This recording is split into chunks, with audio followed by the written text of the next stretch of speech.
De tout temps, les hommes, les pays, se sont battus pour des ressources. Que ce soit de l'or, du pétrole, de l'uranium.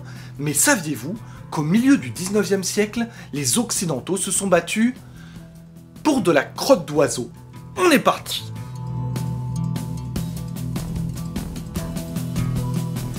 Première question, qu'est-ce que le guano? C'est le nom qu'on donne aux excréments secs des oiseaux de mer. Il est composé d'azote, de phosphore et de potassium, exactement les nutriments dont les plantes ont besoin pour leur croissance. Il s'agit d'un engrais très efficace, qui va permettre aux peuples européens et américains de donner une nouvelle vie à leur sol épuisé. Il faut dire que les populations de ces régions ne cessent de grandir, et il faut nourrir tout le monde. Quand la première cargaison de guano arrive à Southampton, la puanteur est telle que les habitants de la ville préfèrent fuir vers les collines. En même temps, la merde, d'où qu'elle sorte, ça reste de la merde. Mais avant d'arriver en Angleterre, il y a du chemin à parcourir. C'est le naturaliste Alexander von Humboldt qui en a découvert les propriétés en 1803 durant un voyage en Amérique du Sud. Il observe que dans les zones côtières désertiques du Pérou, les plantes fertilisées avec du guano poussaient de manière exubérante. Les premières expériences réalisées en Angleterre démontrèrent la supériorité du guano sur le fumier traditionnellement utilisé. Et ça ne date pas d'hier. D'ailleurs, les civilisations précolombiennes, Inca et Moïka, l'utilisaient déjà. Le guano provenait majoritairement des îles du Pacifique, près des côtes péruviennes. Ces îles regorgeaient d'oiseaux de mer, des millions de mouettes, albatros, pélicans et autres qui chiaient leurs côtes nuit et jour. Regardez ce que font les pigeons à Paris. Vous imaginez si leur crotte nous rapportait des sous? On regarderait les États-Unis et les Chinois comme nos petits. Dommage. Psst, tu veux de la merde? De la bonne merde, frère. Pigeon, chien, homme, tout ce que tu veux. L'État péruvien va céder son exploitation et sa commercialisation à des entrepreneurs locaux, britanniques et français, en échange d'une part des bénéfices quand même. Et ces entrepreneurs vont jouer les alchimistes en transformant la merde en or. Ils vont vendre le guano 12 livres la tonne. En 30 ans, 11 millions de tonnes seront vendues pour une valeur de plus de 100 millions de livres. Imaginez-vous, en 1846, le guano représente 5% des revenus fiscaux péruviens. Et bien en 1869, il en représente 80%. Ils sont passés du minerai d'argent au caca d'oiseau. Comme vous pouvez vous en douter, extraire le guano est un travail pénible. Et pas qu'un peu. Il y a le problème de l'odeur, évidemment, et de la chaleur suffocante. Mais le plus gros souci, c'est la poussière jaune qui se propage dans l'air lorsque les travailleurs ouvrent avec des pics ou des pelles le guano solidifié. Cette poussière pénètre dans le corps et cause de graves troubles, comme l'asthme ou la dysenterie.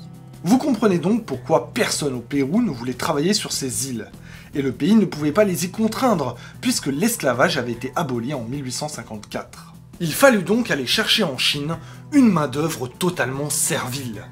Des habitants de certaines îles du Pacifique, comme l'île de Pâques, seront séquestrés.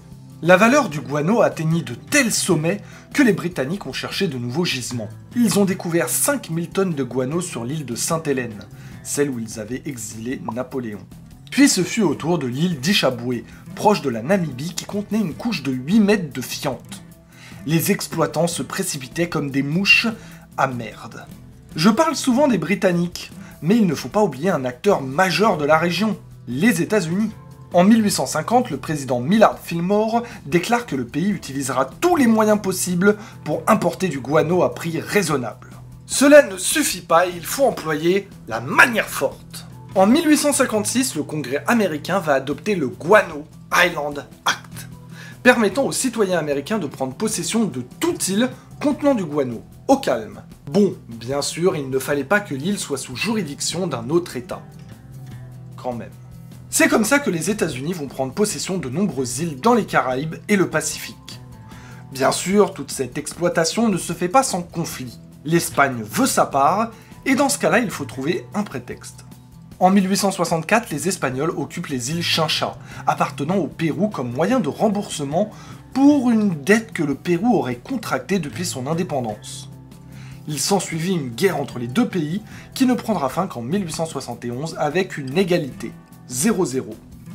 Les Péruviens ont eu beaucoup de pertes, mais purent récupérer leurs îles. Cela se fit en 2 étapes. La première étant l'utilisation du salpêtre, un nitrate qu'on retrouvait au Pérou, en Bolivie et au Chili.